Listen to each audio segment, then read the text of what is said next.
CDPO আৰু পত্নীয়ে ঘোষ কাণ্ডত অভিযুক্ত মুখ্যমন্ত্ৰীৰ বিশেষ ব্ৰাঞ্চে দাখিল কৰিলে চাৰ্জশ্বিট। নমস্কাৰ, অসম নিউজ এক্সপ্ৰেছলৈ আপোনালোকক স্বাগতম জনাইছোঁ। এই মুহূৰ্তৰ মুখ্য সংবাদ।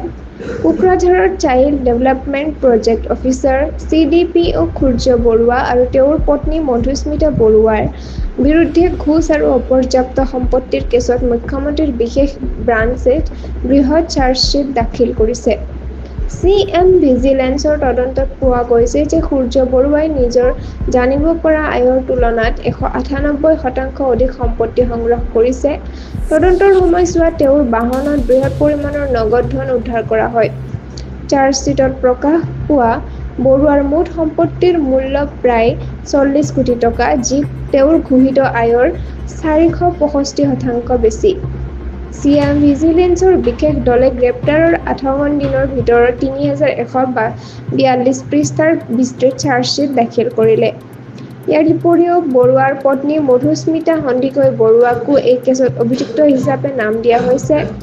ভিজিলেন্সৰ তদন্ত অব্যাহত আছে। ঘোষৰ বিৰুদ্ধে এই দৃষ্টান্তমূলক পদক্ষেপে ৰাজ্যখনত পুনৰ এক চেতনাৰ সৃষ্টি কৰিছে।